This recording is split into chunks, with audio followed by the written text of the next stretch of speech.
দেখতে অনেকটা অজগরের বাচ্চার মতো ছোট ও সরু লেজের সরীসৃপটি দৈর্ঘ্যে ৩ থেকে ৫ ফুট পর্যন্ত হয়ে থাকে। মাথা চ্যাপ্টা, ত্রিভুজাকার এবং ঘাড় থেকে আলাদা। শরীর জুড়ে অনেকটা চাঁদের মতো গাঢ় বাদামি গোল গোল দাগ। দৈহিক এই বৈশিষ্ট্যের কারণে শুকনো পাতা বা ধান ক্ষেতের মধ্যে খুব সহজেই লুকিয়ে রাখতে পারে নিজেকে। বলছে বিশ্বের অন্যতম বিষধর সাপ রাসেলস ভাইপারের কথা, যা স্থানীয়ভাবে চন্দ্রবোরা বা উলুবোরা নামেও পরিচিত।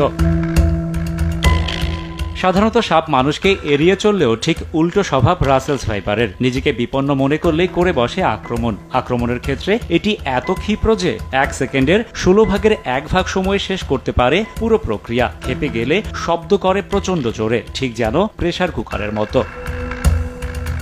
রাসেল ভাইপারের বিষ হেমাটোটক্সিক, যার কারণে ছোবল দিলে আক্রান্ত স্থানে পচন ধরে। ছোবলের ৫ মিনিটের মধ্যে ফুলে যায় ক্ষতস্থান। এর বিষ নষ্ট করে দিতে পারে ফুসফুস, কিডনি সহ বিভিন্ন অঙ্গ প্রত্যঙ্গ। বেশিরভাগ সাপ ডিম পারলেও রাসেলস ভাইপার বাচ্চা দেয়। গর্ভধারণ শেষে স্ত্রী রাসেলস ভাইপার সাধারণত ২০ থেকে ৪০টি বাচ্চা দেয়, তবে ৮০টি পর্যন্ত বাচ্চা দেওয়ার রেকর্ডও রয়েছে। একদিকে উচ্চ প্রজনন ক্ষমতা, অন্যদিকে বেজি, গুইসাপ সহ প্রকৃতি থেকে সাপের শত্রু বিলীন হয়ে যাওয়া, সেই সঙ্গে ইঁদুর, ব্যাঙ সহ সাপের পর্যাপ্ত খাবারের উপস্থিতি থাকায় বাড়ছে রাসেলস ভাইপার। চরাঞ্চল সহ বিভিন্ন জায়গায় শিয়াল, বেজি, গুইসাপ, পেঁচা এই প্রাণীগুলো ছিল। এরা মূলত চন্দ্রবড়া বা রাসেল ভাইপার সহ অন্যান্য সাপগুলোকে খেত, তার বাচ্চা সহ। কিন্তু এখন বাংলাদেশের সব অঞ্চলে একটা শিয়াল, গুইসাপ, বেজি দেখা মাত্রই কিন্তু সাধারণ জনগণ এটাকে মেরে ফেলতেছে। তারা জানছে না যে এটির উপকারিতা কী।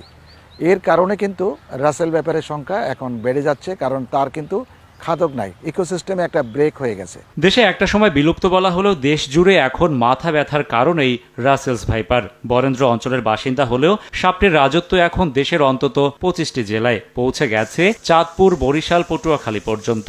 সব থেকে বেশি আনাগোনা মানিকগঞ্জ, ফরিদপুর, শরীয়তপুর সহ পদ্মা, মেঘনা ও যমুনার অববাহিকায়, যার ছোবলে চলতি বছর এরই মধ্যে মারা গেছেন অন্তত ১০ জন, যাদের অধিকাংশই কৃষক এবং জেলে। গাছ টাছ কাটবার গেলে মাঠে গেলে সাপ দেখা যায়, বড় বড় দেখা যায়, ভয়ও পাই। সাপ যদি থাকে, ভয় বৃত্তি পাইলেও করতে আমরা গরিব মানুষ আতঙ্ক থাকি, কোন সময় যেন কামড় দেয়। হাঁটতে হাঁটতে বাতরে গেছি, বাতরে যা দেখি বিড়া পাকা রয়েছে, মনে করি একটুখানির জন্য আর কি পাড়াটা দিয়ে নিয়ে গিয়া সাপও মনে করেন উঁচা ফিনি দিটা চলে গেল। কাজ করি, অনেকে সাপ বাড়ায়, সাপ দেখে অনেক দূর দেয় বা কাউরে কামড় দেয়। এই কামড় দিলে অনেক লোক মারা যায়। তা আমরা তো কাজ করি, ভয়েই কাজ করি। বাপ দাদা যেভাবে করে গেছে আমরা সেইভাবে করে যাই। খালি ভাইয়া যে কয়টি ইনকামাই করি, ওই কয়টি যদি আমরা জুতা পেন কিনতে আঙ্গর জায়গা আমরা বপুলাভান বাঁচামুখি দিয়ে। পর্যাপ্ত সুরক্ষা সামগ্রী ছাড়া মাঠে কাজ করা এবং সাপে কাটার পর গ্রামীণ জনপদ এখনও ঝাড়ফুঁকের মতো কুসংস্কার থেকে মুক্ত না হওয়ায় মৃত্যুর সংখ্যা বাড়ছে, যদিও উপজেলা পর্যায়ে পর্যাপ্ত অ্যান্টিভেনম না থাকারও অভিযোগ আছে। সর্পদংশনের মূল মন্ত্র হলো আপনি যত দ্রুত হাসপাতালে যাবেন, চিকিৎসা নেবেন, তত দ্রুত এটার সমাধান হবে। এটা কিন্তু আমরা সময় নষ্ট করি, ওজার বাড়িতে চলে যায়, ১ ওজার ২ ওজার বাড়িতে চলে যায়, এবং সর্পদংশনের যেই সব সাইন সিমটমগুলো বিষক্রিয়া হয় সেটা তখন পুরোপুরি প্রকাশ পেয়ে যায়। এবং আরেকটা যেটা করি, আমরা ফার্স্ট এড সম্পর্কে জানি না, রুগীকে হাঁটাচলা করে নিচ্ছি। যখন হাঁটাচলা করে তখন কী হয়, তার ব্লাড প্রেশার বেড়ে যায়, তাই না, তার রক্ত চলাচল বেড়ে যায়, তখন বিষ কিন্তু দ্রুত সারা শরীরে এবং এক পর্যায়ে যায় হার্টে চলে যায়। তখন কিন্তু রুগী কিন্তু হার্ট অ্যারেস্ট হয়ে যায়, তখন কিন্তু সে অজ্ঞান হয়ে যায়। তখন আইসিইউ সাপোর্ট ছাড়া কিন্তু এই রুগীকে বাঁচানো যাবে না, শুধুমাত্র অ্যান্টিভেনম দিয়ে কিন্তু রুগীকে বাঁচানো সম্ভব না।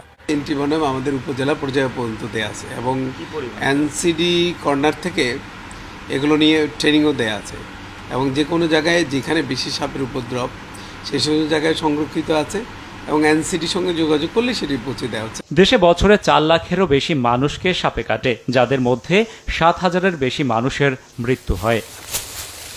সময়ের সঙ্গে সঙ্গে যন্ত্রপাতি, সার, বীজ সহ দেশের কৃষিক্ষেত্রে আমূল পরিবর্তন এলেও এখনও অনেকটাই পিছিয়ে রয়েছেন কৃষক।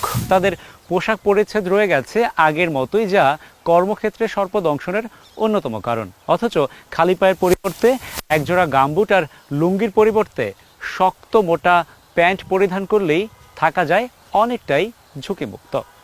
রাশেদ বাপ্পি, সময় সংবাদ, ঢাকা।